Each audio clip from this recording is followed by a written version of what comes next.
पुराने कपड़े। दिल्ली के चांदनी चौक में रहने वाली सरला जी आंखें फाड़ फाड़ कर अपनी बहू रूपाली की तरफ देखे जा रही थी। दरअसल दिल्ली में सर्दियां शुरू हो गई थी और रूपाली ने अंदर रखे हुए गर्म कपड़ों को निकालना शुरू कर दिया था।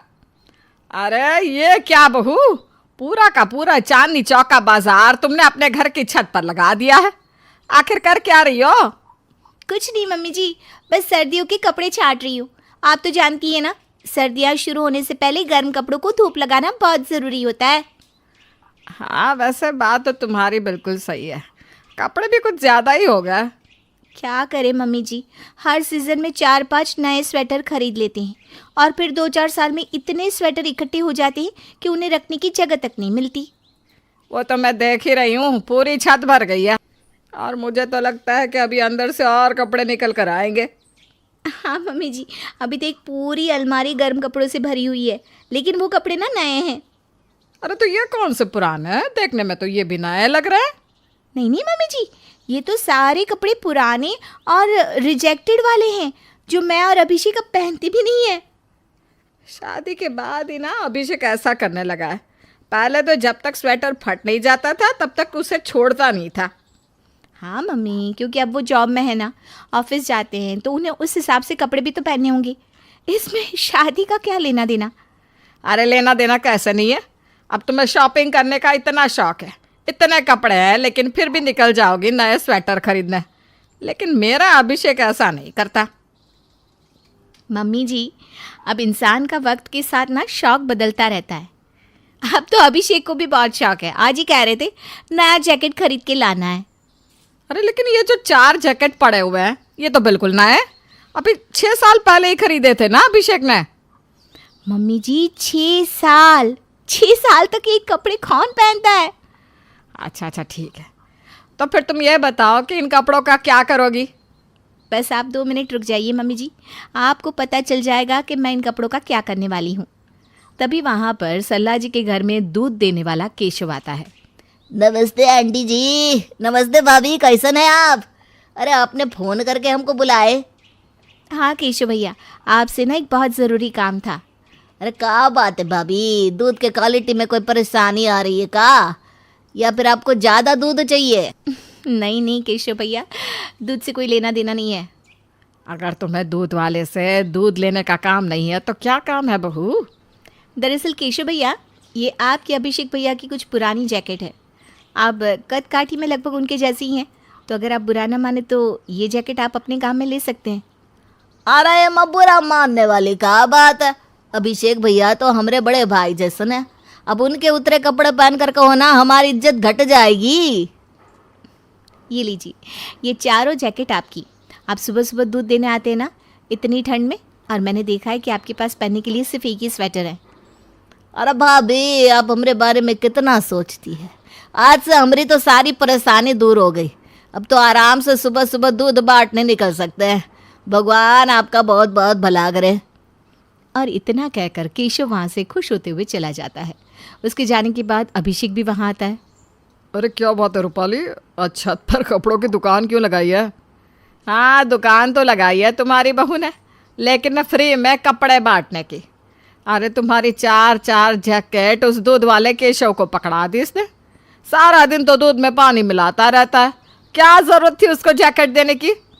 अरे मम्मी जी, अब वो दूध में पानी मिलाता है, इस बात से उसे जैकेट देने का क्या लेना देना। अरे लेना देना कैसे नहीं है, ऐसे फ्री में कोई किसी को कुछ देता है क्या? मम्मी जी, वो जैकेट हमारे काम की नहीं थी। अभिषेक ने पिछले 4 साल से उन्हें पहना भी नहीं था, घर में पड़े पड़े खराब हो रही थी। अच्छा है ना, किसी के काम आएगी। हाँ मम्मी, वैसे रूपाली ठीक ही तो कह रही है, देना दो ना जैकेट, मुझे वैसे भी वो पहननी नहीं थी। इस घर में मेरी सुनता ही कौन है? घर का बेटा बिना स्वेटर के घूम रहा है और दूध वाला हीरो बनकर उसकी जैकेट पहनकर दूध बेचने जाएगा। वाह भाई वाह, यही दिन देखना था। इतना कहते हुए सरला जी वहाँ से चली जाती हैं। आपको नहीं लगता अभिषेक, मम्मी जी बिना बात की गुस्सा हो रही हैं? अरे जाने भी दो ना, मम्मी इस बात को समझती नहीं कि पुराने कपड़े घर में इकट्ठे करने से सिर्फ जगह खराब होती है और कोई फ़ायदा नहीं निकलता। अगले दिन दोपहर के वक्त अचानक से घर के दरवाजे की घंटी बजती है। अरे एक मिनट आ रही हूँ। कौन इतनी ज़ोर ज़ोर से घंटी बजा रहा है? सरला जी ने जैसे ही दरवाज़ा खोला तो देखा उनके घर काम करने वाली शीला दरवाजे पर खड़ी मुस्कुरा रही थी। अरे क्या हुआ? अब क्या लेने आई हो? घर का काम तो तुमने सुबह कर दिया था ना, अब कोई काम नहीं है, जाओ। अरे आंटी जी, आप तो बेकार में गुस्सा कर रहे हैं। हमको तो रूपाली भाभी ने आने को कहा, इसीलिए आपके घर आ गए, वरना हमें कौन सा शौक है दोबारा आपके घर आकर काम करने का। अरे क्यों भाई, रूपाली को तुमसे क्या काम आ गया? रूपाली भाभी कह रही थी कि कुछ पुराने स्वेटर पड़े हैं और वो हमें देना चाहती थी, तो बस वही लेने आ गए हम। और वो क्या है ना, इतने घरों में काम करते हैं और हमारे पास ना एक भी स्वेटर ना है। तो क्या तुम्हें सर्दी से बचाने का ठेका हमने ले रखा है? ऐ जाओ, निकलो यहाँ से, कोई स्वेटर नहीं है। तभी रूपाली वहाँ आती है।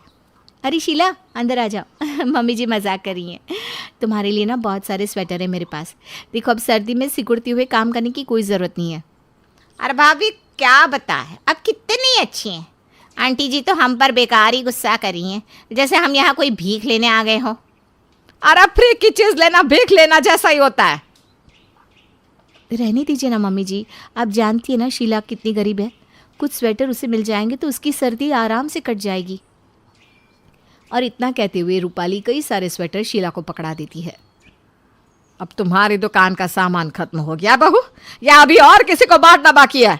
अभी कहाँ मम्मी जी, अभी तो बहुत सारे बेकार स्वेटर पड़े हुए हैं जिनकी हालत बहुत अच्छी है लेकिन पहनने के काम नहीं आते। इस तरह लोगों को स्वेटर बांटने की कोई ज़रूरत नहीं है। अरे कौन फ्री में किसी को कोई चीज़ देता है? मम्मी जी, पुराने स्वेटर कोई फ्री में लेकर नहीं जाएगा तो क्या शोरूम पर बिकेंगे? अरे शोरूम पर नहीं, लेकिन किसी सस्ते बाजार में जाकर कुछ पैसे तो मिल ही सकते हैं इसके। लेकिन मम्मी जी, हर चीज़ पैसों से नहीं होती ना। कभी कभी हमें लोगों की मदद करने के लिए भी कुछ काम कर लेने चाहिए। अरे 2,000 के स्वेटर है, अगर एक स्वेटर का 500 भी मिल गया ना तो क्या बुराई है? तुम तो कुछ समझती नहीं। मुझे अभिषेक से बात करनी होगी। क्या रूपाली अपने स्वेटर बांटने का सिलसिला जारी रखेगी? क्या सरला जी वाकई में पुराने स्वेटर्स को किसी बाजार में जाकर बेचेंगी? शाम के वक्त जब अभिषेक ऑफिस से लौट कर आता है तो देखता है कि सरला जी मुंह फुला कर बैठी हुई थी। अरे क्या हुआ मम्मी, किस बात पर नाराज़ हैं आप? तुमसे किसने कहा कि मैं नाराज़ हूँ? आपका बेटा हूँ मैं, और आपका चेहरा देखकर पहचान जाता हूँ कि आपका मूड कैसा है। हाँ, वैसे पहचाना तो ठीक ही है, अभी ना मेरा मूड बहुत ख़राब है। मम्मी वही तो पूछ रहा हूँ, हुआ क्या है? और रूपाली कहाँ है, कहीं नज़र नहीं आ रही। रूपाली के बारे में तो बात ही मत करो, उसी की वजह से ना मूड ख़राब हुआ है मेरा। अरे लेकिन उसने क्या किया मम्मी? बात तो ऐसे कर रहा है जैसे तुझे कुछ पता ही नहीं। अरे पिछले कितने दिनों से स्वेटर बांटने में लगी हुई है, नए नए स्वेटर सबको बांटती है, दूध वाला, काम वाली बाई, यहाँ तक कि भीख मांगने वाले भिखारी को भी। अरे मम्मी, तो इस पर प्रॉब्लम क्या है? देख बेटा, प्रॉब्लम तो है ना, जितने भी स्वेटर बहू बांट रही है वो सारे नए के नए हैं। अरे अगर इन कपड़ों को कहीं बेचा जाए तो एक एक स्वेटर के 500, 1000 तो आराम से मिल जाएंगे, कुछ कमाई हो जाएगी। लेकिन नहीं, रूपाली तो मेरी बात सुनने को तैयार ही नहीं। वैसे मम्मी, आपका आइडिया तो अच्छा है, मैंने तो इस बारे में कभी सोचा ही नहीं, और आपने भी मुझे पहले कभी बताया नहीं। देखा मुझे पता था कि तुम मेरी बात एक बार में समझ जाओगे, लेकिन बहू मेरी सुनने को तैयार ही नहीं। पिछले 2 घंटे से अनाथ आश्रम गई हुए पुराने कपड़े बांटने। तो फिर ठीक है ना मम्मी, अब जब रूपाली सारे कपड़े बांट ही चुकी है तो जो आप कह रही है वो हम अगली बार करेंगे, इस बार जाने देते हैं। अरे नहीं नहीं नहीं, अभी तो पूरा एक अलमारी भर कर पुराने स्वेटर पड़े हैं रूपाली के पास, और अगर जल्दी हम उन्हें बेचने नहीं गए ना बेटा तो वो भी गरीबों में बांट देगी। या ठीक है मम्मी, एक काम करते हैं, अभी हम रूपाली का इंतज़ार करते हैं, कल सुबह जाकर हम सारे कपड़े बाजार में बेच देंगे। मुझे पता है पुराने कपड़े कहाँ पर बिकते हैं। अरे वाह वाह, ये तो घर बैठे कमाई वाली बात हो गई। अब तू ना रूपाली से साफ साफ कह देना कि ये एक भी कपड़ा किसी को देने की ज़रूरत नहीं है। अगले दिन सुबह के वक्त सरला जी पुराने कपड़ों को बैग में भरने लगती है। अरे मम्मी जी, ये आप क्या कर रही हैं? ये सारे पुराने कपड़े बैग में क्यों भर रही हैं? क्योंकि आज मैं और अभिषेक सारे पुराने कपड़े बेचने के लिए जा रहे हैं। देखना, कम से कम 8-10 हज़ार तो आराम से कमा लेंगे हम। अभिषेक, मम्मी जी जो कह रही हैं वो बात सही है? हाँ बिल्कुल, देखो रूपाली, मुझे तो मम्मी का आइडिया बहुत अच्छा लगा। अरे क्या ज़रूरत है लोगों को इस तरह फ्री में कपड़े बांटने की। इन्हें बेचकर हम खूब सारे पैसे भी तो कमा सकते हैं। लेकिन अभिषेक, ये अच्छी बात नहीं है। अगर हमारी वजह से किसी की मदद हो जाती है तो उसमें क्या प्रॉब्लम है? नहीं रूपाली, अरे सबकी मदद करने का ठेका हमने थोड़ी ना ले रखा है। आज तो मैं और मम्मी ये कपड़े बाज़ार में बेचने के लिए जाएंगे ही। लेकिन मम्मी एक काम करते हैं, हम शाम के वक्त चलते हैं। अभी मुझे ऑफिस का काम है। ठीक है बेटा, जैसा तुझे ठीक लगता है वैसा कर। शाम के वक्त अभिषेक और सरला दोनों ही पुराने कपड़े लेकर बाजार में बेचने के लिए निकल पड़ते हैं। कपड़े बेचकर जब वो घर की तरफ लौट रहे थे तो सड़क पर एक भिखारी के परिवार को ठंड में सिकुड़ते हुए देखते हैं।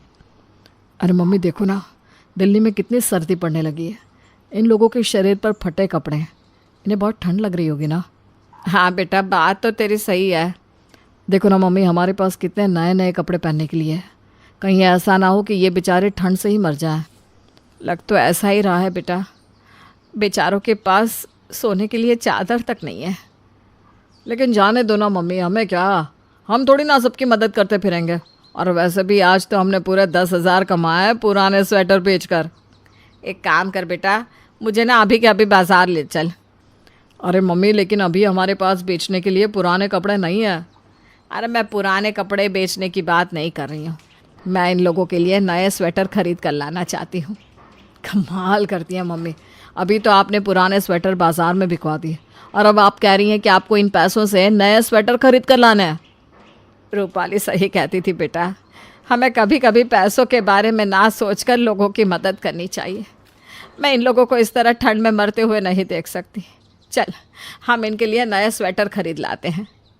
कुछ देर के बाद सरला और अभिषेक नए स्वेटर खरीद के लाते हैं और उन भिखारी के परिवार वालों को दे देते हैं और उसके बाद वो अपने घर लौट आते हैं। अरे मम्मी जी आ गई, बताइए स्वेटर बेचने के कितने रुपए मिले हैं आपको? अरे पूछ मत बहू, आज मुझे जो खुशी मिली है ना उसके बारे में मैं तुम्हें बता ही नहीं सकती। लगता है मम्मी जी आपको काफ़ी अच्छी खासी इनकम हुई है। आपका चेहरा देखकर लग रहा है कि आप बहुत खुश हैं। सही कहती है रूपाली, आज मम्मी जी को जो मिला है ना उसका तो कोई मुकाबला ही नहीं कर सकता। एक काम करो, तुम जल्दी से 1 कप चाय बना कर लाओ। पहले चाय पीते हैं, फिर इस बारे में बात करते हैं। रूपाली उदास मन से रसोई में जाती है और चाय बनाकर ले आती है। अच्छा बहू, एक बात तो बता, अभी और भी पुराने कपड़े बचे हैं कि नहीं? हाँ मम्मी जी, बचे तो हैं और वो सभी मैंने पैक कर दिए हैं। आप जाकर उन्हें बाज़ार में बेच सकती हैं। रूपाली की बात सुनकर अभिषेक ज़ोर ज़ोर से हंसने लगता है। रूपाली जानती भी हो आज क्या हुआ? मुझे कैसे पता होगा, लेकिन मम्मी जी को देखकर लग रहा है कि पुराने स्वेटरों की अच्छी खासी कीमत मिली है उन्हें। बात तो तुम्हारी सही है बहू, कीमत तो मुझे अच्छी मिली, लेकिन वो कीमत पैसों से नहीं बल्कि मन की तसल्ली से मिली है। तुम ठीक कहती थी बहू, हमें हर बार पैसों के बारे में नहीं सोचना चाहिए। कभी कभी गरीब लोगों की मदद करके भी बहुत कुछ कमाया जा सकता है। ये आप क्या कह रही हैं मम्मी जी? सही कह रही हूँ बेटा, और तुम्हारी बात मुझे तब समझ में आई जब मैंने सड़क पर ठंड से सिकुड़ते हुए भिखारी के परिवार को देखा। जो भी पैसे मैंने वो स्वेटर बेचकर कमाए थे ना, उससे उन लोगों के लिए गर्म कपड़े ला कर दे दिए। हाँ रूपाली, मम्मी सही कह रही हैं, उन्हें तुम्हारी बात समझ में आ गई है और वो आज के बाद तुम्हें कभी भी पुराने कपड़े गरीबों को देने से नहीं रोकेंगी। अगले दिन सरला खुद कुछ गरीब और काम वाले लोगों को बुलाकर पुराने कपड़े दे देती है, साथ ही उन्हें ज़रूरत की चीज़ें भी खरीद कर देती है।